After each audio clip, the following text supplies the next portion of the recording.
Bienvenidas y bienvenidos al Live Talk de Cosmo Caixa de la Obra Social La Caixa y la Asociación Catalana de Comunicación Científica. Hoy hablaremos de volcanes, específicamente de Cumbre Vieja y otros volcanes inactivos y en actividad, con la doctora Inés Galindo del Instituto Geológico Minero de España del CSIC.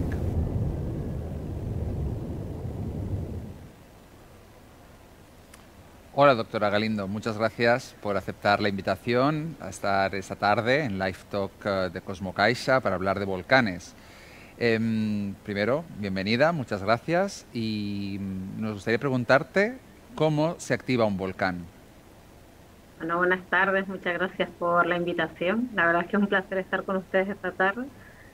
Y bueno, los volcanes empiezan cuando principalmente primero tenemos que tener magma, un magma caliente, y luego la segunda condición es que ese magma tiene que ser capaz de llegar a la superficie. El magma cuando tenemos magma en la corteza o en el manto, tiene que moverse hacia la superficie y en ese camino que tiene que recorrer, pues puede encontrarse con discontinuidades que lo que hacen es que se estanque ahí y no llegue a la superficie, ¿no? Que se pare y se acumule en una zona más superficial, pero que no llega a la superficie. Entonces, tiene que encontrar ese camino hasta llegar a la superficie para que se produzca la erupción. Y ustedes, los volcanólogos y volcanólogas, ¿cómo estudiáis un volcán? Es decir, ¿cómo lo monitorizáis? ¿Qué parámetros queréis estudiar? ¿Cómo estudiáis o vais a poder predecir que un volcán se va a activar o no? ¿Cómo es el día a día de un volcanólogo? ¿Cómo estudiáis los volcanes?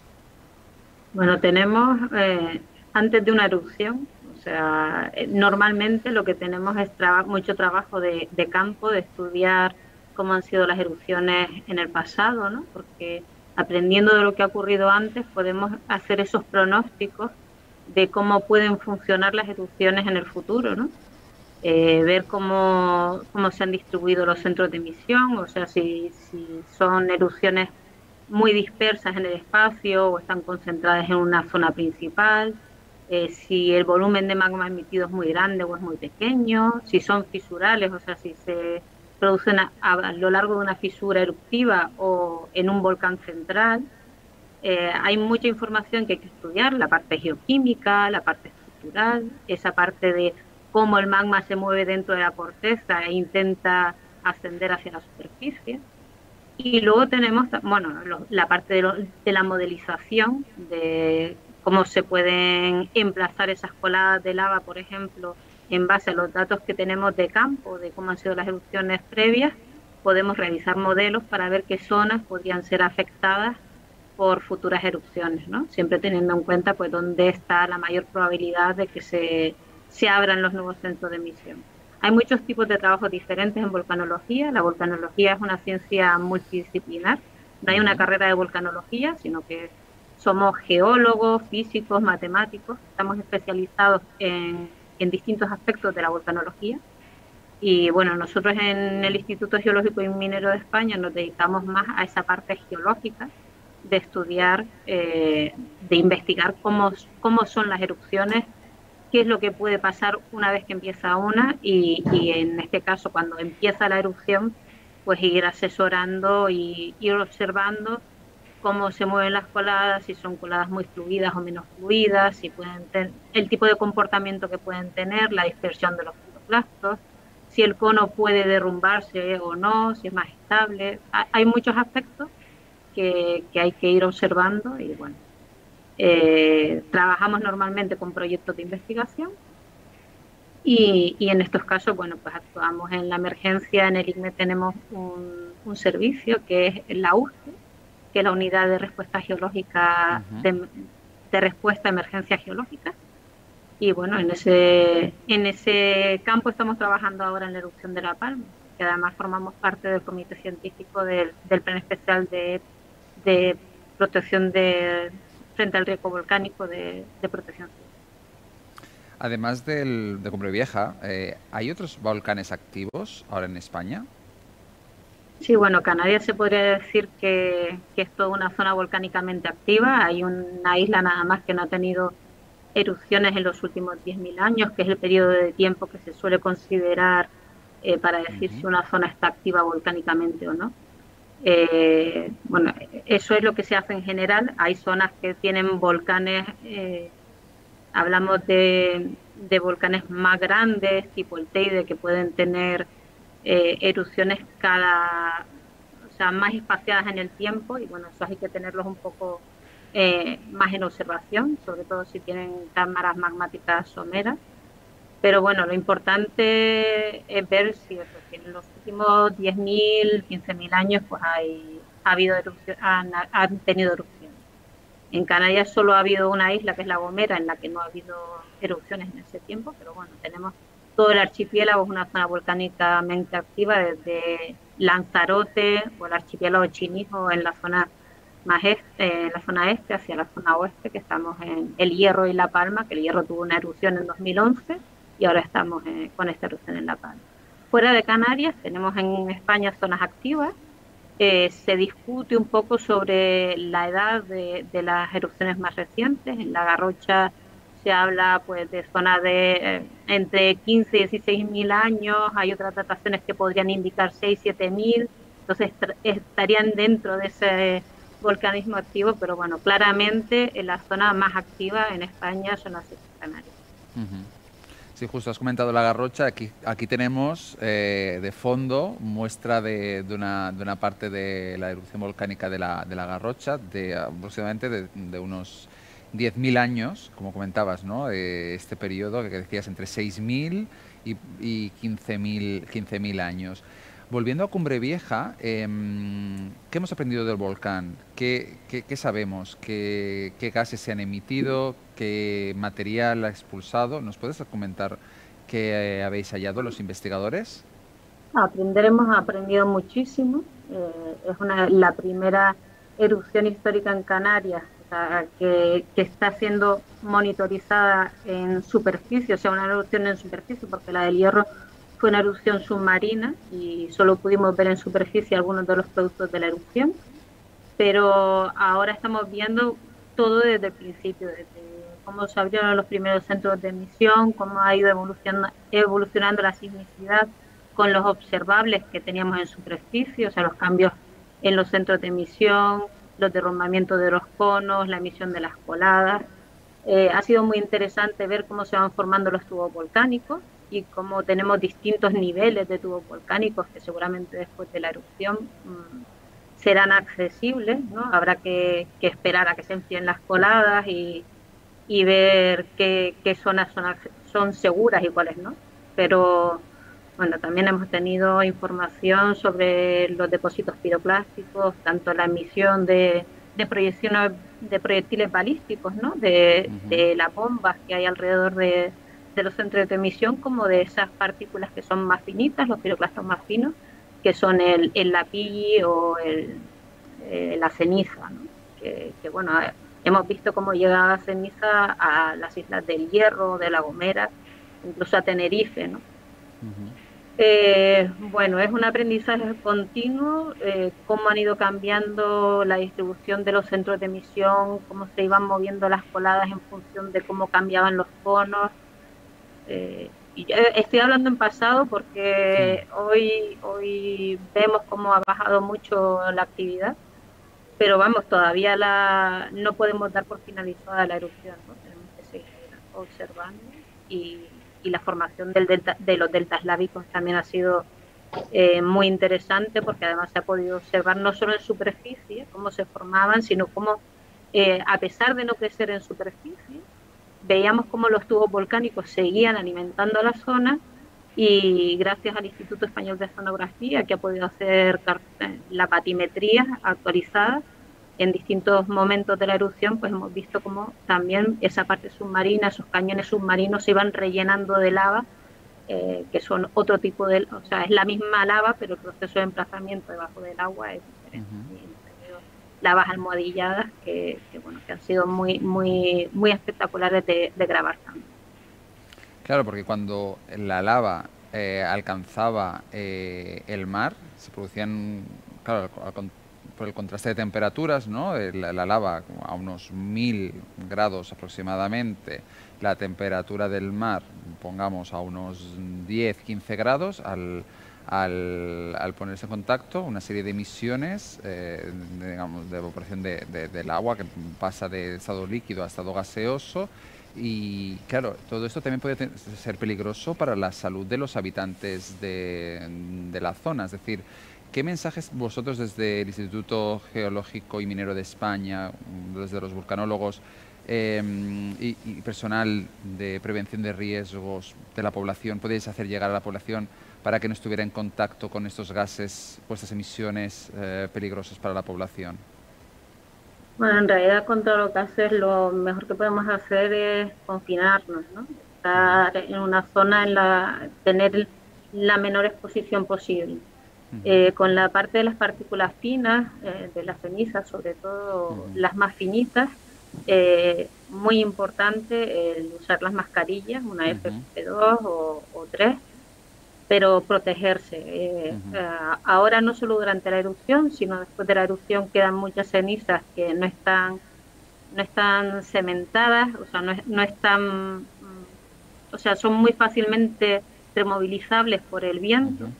Y ujú. entonces, después de, aunque haya terminado la erupción, con episodios de vientos fuertes, pues se pueden removilizar y es importante también protegerse los ojos. O sea, Ujú, no solo nariz y boca, sino también llevar alguna mascarilla que te cubra los ojos.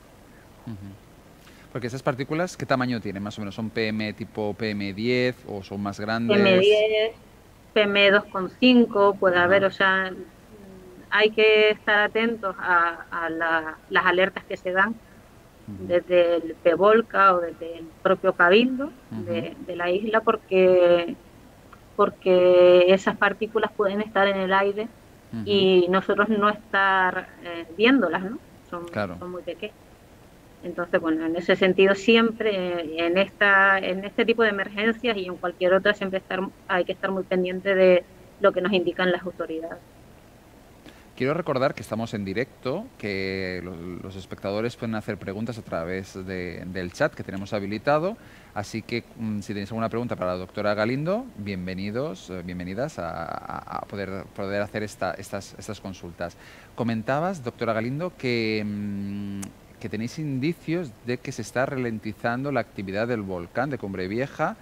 Los medios decían hoy que hacía más de 40 horas, o ahora serán unas 45 aproximadamente, que la actividad ha bajado, es decir, que no hay emisión de, digamos, no se está emitiendo lava, no se está habiendo menos actividad, digamos, de terremotos, etcétera. ¿Cuándo podemos decir que una actividad, que un volcán ha finalizado su actividad, su actividad como hemos visto estos últimos meses con Cumbre Vieja? A ver, es difícil de poner una fecha, ¿no? Ujú, Nosotros estamos estimando que si todos los parámetros que estamos vigilando se mantienen como estaban hoy, ¿no? Todo muy bajito, ujú, casi no había emisión de gases, el tremor volcánico estaba en niveles muy bajos, la sismicidad en general también. No hay observables en superficie, en los centros de emisión no había actividad. Pues si todo eso se mantiene así durante 10 días, pues podríamos hablar de que la erupción ha terminado, ¿no? Pero hay que tener en cuenta que estas cosas no son matemáticas, ujú, es una estimación que hacemos en función de las erupciones históricas, aunque también es verdad que hay erupciones históricas que entre una erupción y, o sea, una fase de la erupción y otra fase han habido periodos de meses sin actividad, pero eso tendría que estar asociado a un nuevo repunte en la sismicidad, probablemente nueva deformación, emisión de gases, y entonces eso tendríamos tiempo de ir viendo cómo va evolucionando. Ahora mismo el proceso que empezó el día 19 de septiembre es el que creemos que ya podría estar terminando y vamos, estamos todos cruzando los ujú. dedos porque ya es hora, ha causado mucho daño vamos, a las infraestructuras y personal, ¿no? Psicológico Ujú. y bueno, yo creo que ya estamos todos deseando que, no creo, vamos, estoy segura de que todos estamos deseando que termine.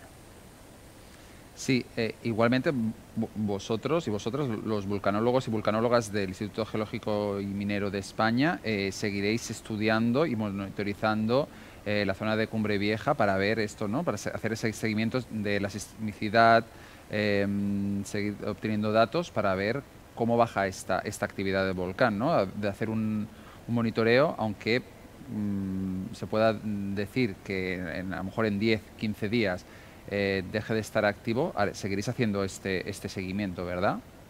Sí, nosotros no hacemos monitorización sísmica, la Ujú, competencia para hacer lo que es la monitorización volcánica en España la tiene el Instituto Geográfico Nacional, pero nosotros sí, por supuesto, vamos a seguir haciendo estudios sobre las coladas, principalmente sobre cómo se van enfriando, ujú. porque claro, habrá que hacer actuaciones cuando la erupción termine y bueno, hay que ver qué zonas son, a qué zonas se puede acceder con seguridad y es muy importante pues eso, tener un control del enfriamiento de las coladas, no solo también por seguridad, sino porque es muy importante de cara a la investigación, ¿no? Ujú. Sobre todo para futuras erupciones, ver cuánto tiempo pueden tardar estas coladas en enfriarse, especialmente donde ha habido desarrollo de tubos volcánicos que han mantenido las temperaturas altas durante mucho tiempo, porque al quedarse el sistema cerrado, las lavas que salen a 1100 y pico grados, pues pueden llegar a distancia de los centros de emisión con esa misma temperatura. Y cuando sabemos que hay tubos volcánicos que ya van funcionando prácticamente desde el comienzo de la erupción, pues bueno, hay que ver un poco cómo es el proceso de enfriamiento y ver si esos techos de los tubos volcánicos son seguros o no para caminar sobre las coladas de lava. Sí, tenemos una pregunta de Daniel González que pregunta ¿por qué sale el magma a la superficie? Pues normalmente sale porque tiene gas suficiente, sobre presión suficiente como para llegar a la superficie. Del magma que se emplaza desde zonas profundas hacia la superficie, se estima que solo el 10% llega a provocar una erupción. O sea, Ujú, esa sismicidad que nos puede indicar que pueda haber magma moviéndose por la corteza, de todos esos eventos, solo son pocos los que llegan a producir una erupción y es porque tienen sobrepresión suficiente, o sea, el gas que tiene el magma es tanto que puede moverlo hacia la superficie. Al final ujú. lo que hace son los motores de la erupción, ¿no? Son los que son capaces de transportar el líquido hacia la superficie. Es como cuando tenemos una botella de cava Mm, o de refresco, ¿no? Si dejamos el sistema quieto, pues ese líquido está ahí tranquilo, ¿no? Pero si lo movemos porque hay un cambio en los campos de esfuerzo de la corteza, si lo agitamos, por decirlo de alguna manera, ese gas va a empezar a salir del líquido y es el que va a hacer que salga por la parte alta de la botella, ¿no? Pues sería ujú. más o menos un símil a cómo funcionan las erupciones. Tenemos otra pregunta. Carla Díez nos pregunta ¿qué tipo de lava es la del volcán de La Palma? A ver, simplificando mucho, podemos hablar de lavas máficas o félsicas en función de su composición. Las lavas máficas son las que tienen menos sílice y tienen más ferromagnesianos, más hierro, magnesio, y las lavas félsicas son las que tienen más sílice, ¿no? Y menos Ujú, ferromagnesianos. Suelen tener más potasio, más sodio.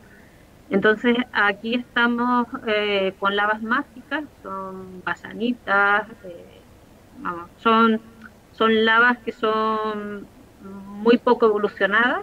Eso quiere decir que están poco tiempo en la corteza, desde que se forman en el manto, el ascenso hacia la superficie es relativamente rápido. No suelen estar en la corteza interaccionando con otras rocas que puede tener alrededor. Entonces, son los magmas más parecidos a lo que tenemos de composición en el manto.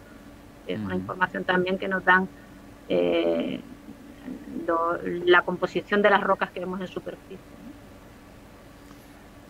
Otra pregunta, en este caso María Mosterin, perdona, nos pregunta, ¿esta monitorización sísmica ¿Se hace en todo el territorio español o solamente en las zonas volcánicas? No, en todo el territorio español. Bueno, nosotros en el Instituto Geológico y Minero de España no hacemos monitorización sísmica. Ujú, Sí se hacen estudios de sismicidad, sobre todo de interpretar fallas, estructuras activas que pueden provocar sismicidad. Pero el Instituto Geográfico Nacional sí tiene una red sísmica nacional ujú. y ellos tienen monitorización en todo el territorio español, todo territorio. Perfecto.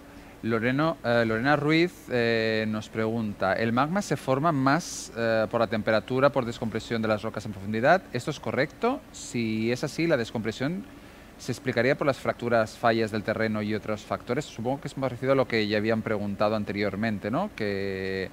Bueno, hay distintos contextos geodinámicos en los que se puede formar el magma, ¿vale? Tenemos las zonas como Islandia, que están en una zona de distensión de la corteza en la que las placas tectónicas se están separando.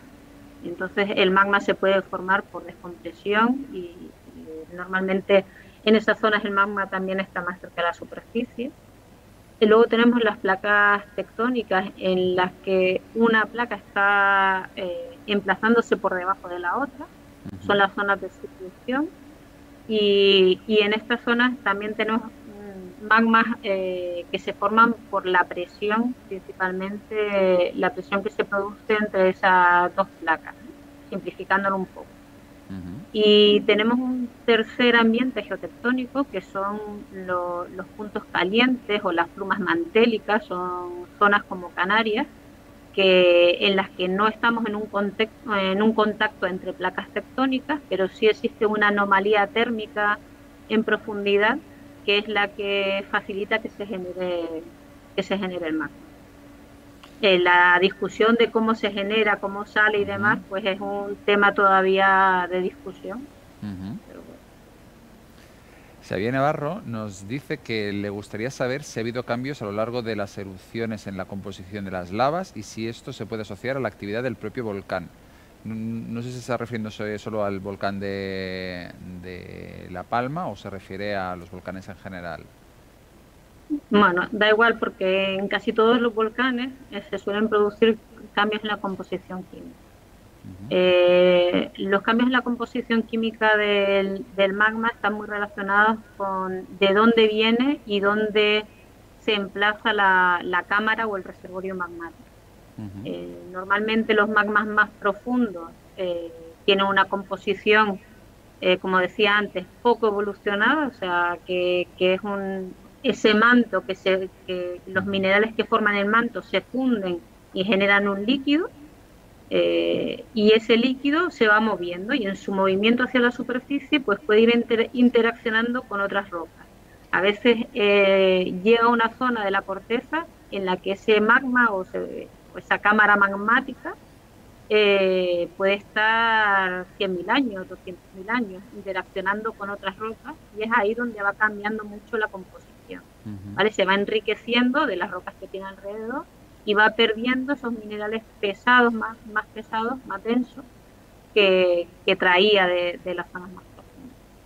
Es como en Canarias hablamos del potaje, ¿no? Un Ujú, caldo con verduras y tú lo empiezas a calentar, vas perdiendo unas cosas porque se te van deshaciendo, pero si le echas un trozo de carne, eso no lo vas a perder, ¿no? ujú. La composición te va cambiando en función, pues eso, de la temperatura del magma, del tiempo que está estacionario en alguna zona de la corteza y de la presión y de la cantidad de agua que puede interaccionar. Perfecto. Nos pregunta Andrés Hernández, una vez que se tenga la seguridad de que se ha enfriado el volcán, bueno, se podrá bajar a verlo, ¿no? A estudiarlo y bueno, y también será estable. ¿Cómo lo veis? Bueno, ahora mismo lo que es el edificio volcánico está bastante inestable, ¿vale? Ujú, El otro día, la última fase que tuvimos fue una fase hidromagmática bastante explosiva, principalmente porque lo que era la salida del conducto estaba ya taponada, pero como seguía saliendo lava en la zona baja, seguía ascendiendo gases y esos gases se van acumulando hasta que llega un momento que tienen suficiente presión como para romper ese tapón. Y eso en realidad es más o menos lo que pasó el otro día, ¿no? Pero bueno, en la zona, o sea, eso lo que hizo fue romper bastante lo que era el interior del cono. Había como pequeños cráteres, ahora en realidad hay un gran cráter en la zona donde se produjo esta fase más explosiva el otro día.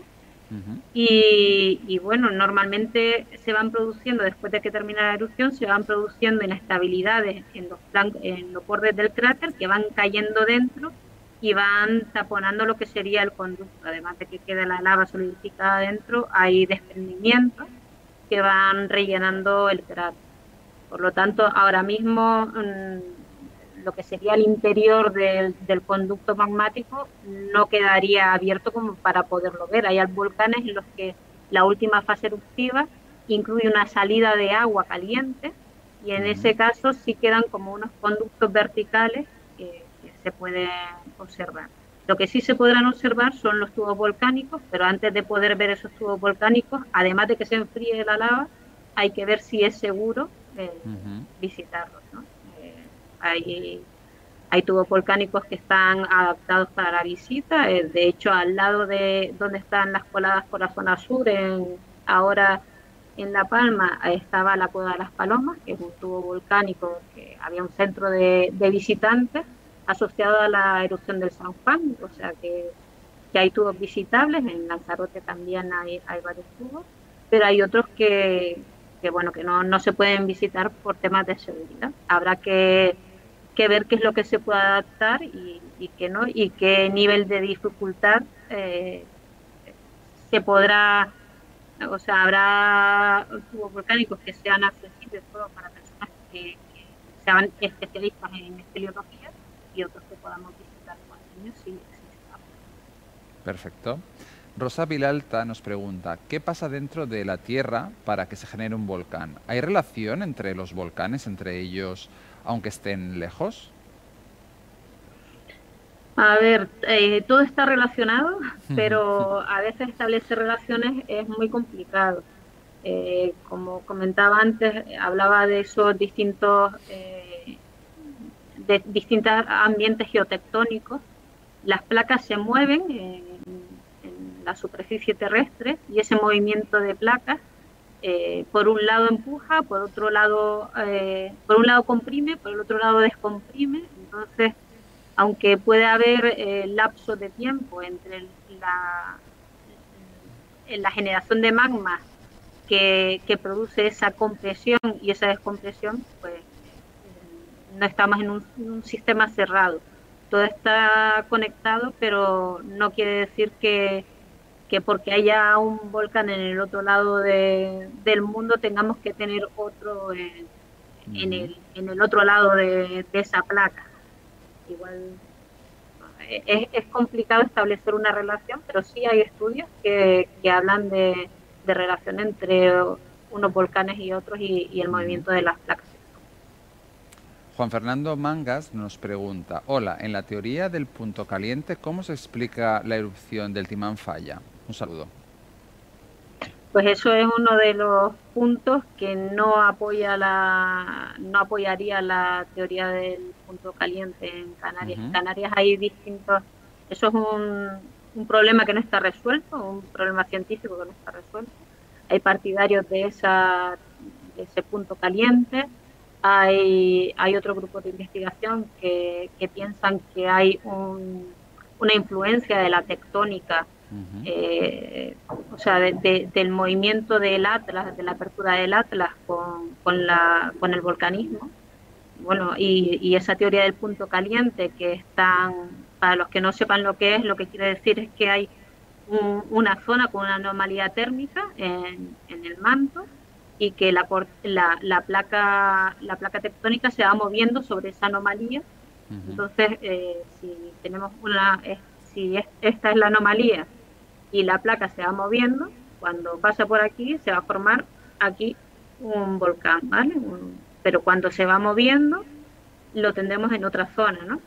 Entonces, en teoría, no debería haber volcanes activos en las zonas que ya han pasado sobre ese punto caliente. Esa teoría se ha ido modificando para Canarias porque eso no funcionaba, como decíamos en Lanzarote ha habido dos erupciones históricas, una bastante grande en 1730-36, que es la erupción de Timanfaya, y otra en 1824, que generó tres fisuras eruptivas separadas espacialmente y en el tiempo, ¿no? Unos meses, una semana. Entonces, pues han ido surgiendo modificaciones y en vez de hablar de un punto caliente se habla de una pluma mantélica, o sea, no sería un punto, sino una zona más amplia. Pero bueno, eso es un tema de debate todavía en Canarias y vamos, yo me postulo por la parte de que hay una combinación entre una anomalía térmica y un sistema tectónico que está todavía activo. Perfecto. Llega una pregunta de Felipe Zagal sobre microorganismos. Es decir, ¿existe algún tipo de microorganismo que sea capaz de sobrevivir a la temperatura del magma o de la lava? A esos Bueno, 1000, la verdad es que 1200 no es mi grados. especialidad, pero sí es verdad que hay bacterias en zonas con actividad fumarólica a altas temperaturas y en sistemas muy ácidos, ¿no? Entonces, Ujú. bueno, no sé, no puedo contestar, pero sí es verdad que sí hay estudios sobre microorganismos que se adaptan a estos sistemas tan extremos, ¿no? Ujú, perfecto. Miguel Garcés nos pregunta, ¿se puede estimar la cantidad de magma que llegó a la cámara magmática a partir de la deformación de la superficie del terreno? Sí, hay determinados modelos que ayudan a intentar inferir cuál es ese volumen que tenemos en profundidad en función de la deformación.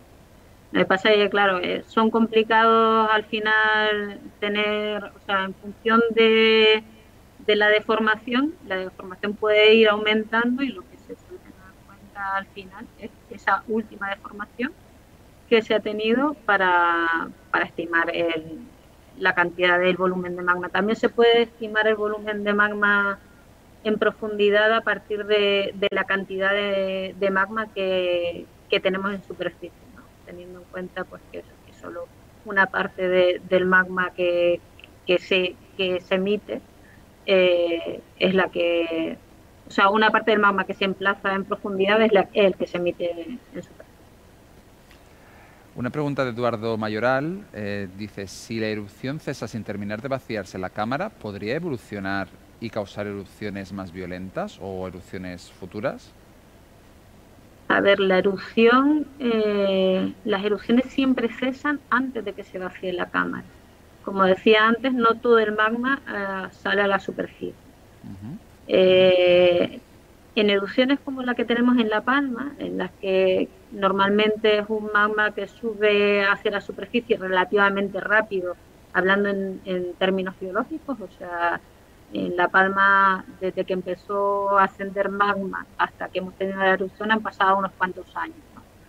Pero en volcanes como el Teide, en estratovolcanes, esos grandes volcanes que tienen erupciones periódicamente y que tienen un centro de emisión principal, ahí las cámaras magmáticas, una vez que entran, o sea, podemos tener una erupción, ese remanente queda en la cámara magmática y podemos tener nuevas entradas de magma dentro de esa cámara magmática que pueden provocar otra erupción, ¿vale?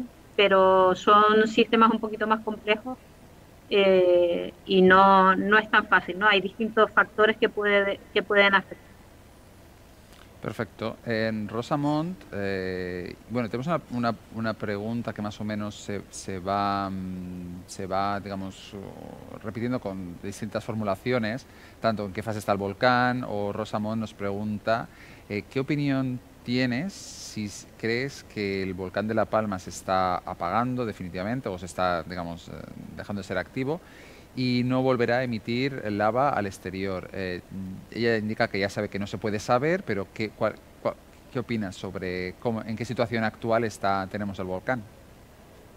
Bueno, ahora mismo está prácticamente inactivo, ¿vale? Lo que pasa es que, claro, que en superficie esté inactivo no quiere decir que no pueda reactivarse en unos días. Por eso tenemos que esperar un poco para ver si esto es una cosa ya permanente o es transitoria. Durante la erupción hemos tenido algunos días en los que el volcán ha dejado de emitir, principalmente a través de los centros de emisión del cono, ha dejado de emitir durante horas y, y bueno, hemos dicho, pues qué bien, ¿no? Que empieza a aflojar, pero luego veíamos que no y además había sismicidad todavía. Ahora mismo no tenemos esa sismicidad que teníamos en esos momentos. La emisión de gases ha bajado drásticamente Ujú. y bueno, no se ve igual que se veía antes, que aunque no emitiese material piroclástico desde los centros de emisión, sí se veían las lavas desbordando por la zona oeste, ¿no? Se veían los flujos de lava y seguía ese movimiento por los tubos volcánicos. Ahora mismo, bueno, esta tarde hemos estado con los drones, han estado los compañeros intentando observar dentro de esos huecos que nos permiten ver algunos de los tubos volcánicos, pero no tengo todavía los resultados, no Ujú. sé lo que han visto, pero vamos, en principio no se están produciendo derrames de las coladas por fuera de esas zonas, ¿no? Entonces, en principio podemos decir que estamos en un momento de inactividad y que ahora hay que esperar a ver si es una actividad permanente o vuelve a reactivarse de alguna manera, ¿no? Perfecto. De parte de Merce Fernández tenemos una consulta que dice: hola, soy Miquel Ángel, supongo que estará también con Merce Fernández, y nos dice: ¿qué gases se desprenden al contactar, cuando contacta la lava con el mar? El que más nos preocupa normalmente es el HCl, ¿vale? El cloruro de hidrógeno, porque al interaccionar con la sal es un gas que se genera y que es nocivo, ¿no? Entonces, ese es el que más nos preocupa cuando se produce esa interacción entre la lava y el agua de mar. Pero bueno, ya tenemos otros gases también, ¿no? El dióxido de azufre, pero vamos, en contacto con el agua de mar, el cloruro de hidrógeno es el más peligroso. Perfecto. De parte de Juan Ramón de las Heras nos dice: aunque no sea su especialidad, ya lo indica, ¿cómo es posible que un árbol como el pino pueda resistir la temperatura de la lava sin arder ni abrasarse? Eso se explica porque la lava está tan caliente que no hay oxígeno. Entonces, si no hay oxígeno, no puede haber combustión. Por eso, por ejemplo, cuando las lavas se iban emplazando, no iban quemando las casas, sino que las iban demoliendo de alguna manera, ¿no? Era más, la destrucción era por el empuje, por la fuerza de empuje de la lava que por el calor. Sí Ujú. es verdad que puede provocar incendios a cierta distancia de donde está la colada, pero normalmente no. Y además es una cosa que es muy común. En Canarias hay varias lavas históricas que tienen moldes de troncos, ¿no?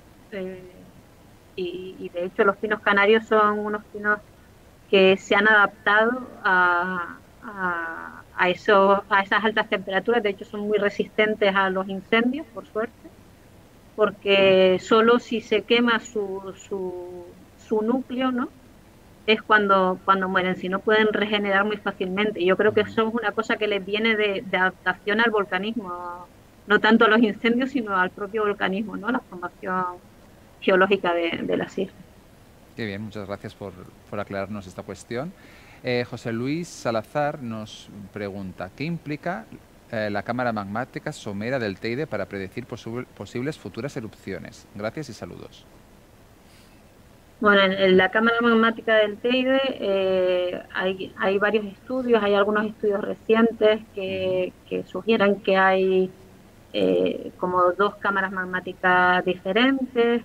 Lo importante no es tanto la cámara magmática, que es bueno tenerla identificada, pero sí la sismicidad o la deformación que se pueda producir o cambios en el sistema hidromagmático, ¿no? Tanto en la emisión de las fumarolas en el pico del Teide como en la emisión de gases de otro tipo o los cambios hidrogeoquímicos en las aguas subterráneas. En este sentido es muy importante pues eso, que exista ese sistema de monitorización continuo para observar si hay cambios. En principio, ahora mismo no es un tema que nos preocupe, pero sí hay que estar pendiente porque una erupción en el Teide puede ser una erupción como la del volcán Chaorra, que se produjo, o Narices del Teide se llama también, que se produjo en el flanco de Pico Viejo, pero puede ser una erupción más explosiva, ¿no? Entonces hay que hacer ese seguimiento y estar pendiente de si hay cambios bueno, para intensificar si es necesario la observación, ¿no? La monitorización. Perfecto. José Miguel Fernández nos pregunta sobre la estructura denominada ornito. ¿Cómo se produce? ¿Por la salida del gas, por la salida del agua, por la salida de la lava a presión? Muchas gracias. Vale. Los hornitos, nosotros solemos trabajar con grupos multidisciplinares y tenemos mucha discusión entre la parte geográfica y geológica de cómo nombrar las cosas, pero los hornitos no dejan de ser otra cosa que una acumulación de fragmentos de lava muy caliente que se van soldando unos con otros porque todavía caen muy calientes y entonces generan una estructura alrededor de un centro de emisión o de una salida de, de una lava, ¿no? En el techo de un tubo volcánico bueno, que produce como esos pequeños conos, lo que no son conos de piroclasto de la Pili como los de los centros de emisión, sino que son conos de fragmentos de lava que están muy calientes y que se van pegando unos con otros. A veces hablamos de conos sin raíz, conos sin raíz. Los conos sin raíz serían aquellos que no están relacionados con lo que es el conducto magmático, o sea, no es lava que sale directamente desde el conducto de emisión, sino que o sea, esos serían los que tienen raíz y los que son sin raíz, los que son alimentados pues por lava que está circulando por un tubo volcánico. Perfecto. Ya nos queda poco tiempo, estamos llegando a las últimas cuestiones.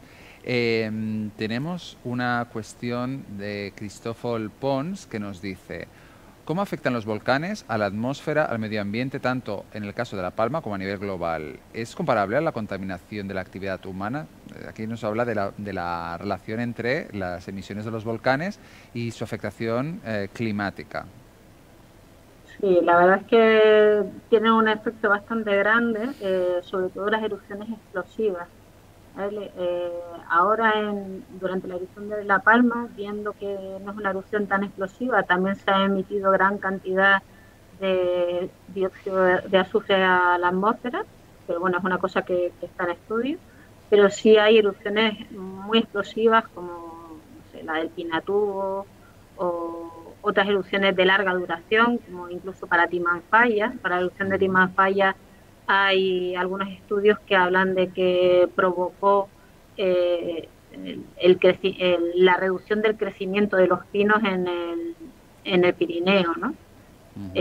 Hay varias erupciones a lo largo de la historia de la humanidad que han provocado cambios de temperatura a nivel global, porque las cenizas y los aerosoles expulsados han llegado a capas de la estratosfera y han estado circulando alrededor de la Tierra, del planeta, durante años, ¿no? Y eso pues hace que dificulta que entre la luz del sol y disminuya la temperatura en la Tierra, ¿no? Y bueno, de hecho la Revolución Francesa se relaciona un poco con una de estas erupciones en las que provocó un descenso de unos, no recuerdo cuánto fue, pero eran unos pocos grados centígrados y unido a las penurias que ya estaban pasando en Francia y ese descenso de la temperatura provocó pues que los que los, ya lo diré, los agricultores, pues Ujú. las personas que estaban produciendo tuviesen menos cosechas, aumentase el hambre, y eso se habla como se considera uno detonantes de la Revolución Francesa, ¿no? Muy bien, aquí vemos la relación eso entre historia, volcanes, clima. Vamos con la última pregunta. Sé que nos hemos dejado muchísimas preguntas del público por responder. Hoy ha sido una sesión con muchísimas preguntas.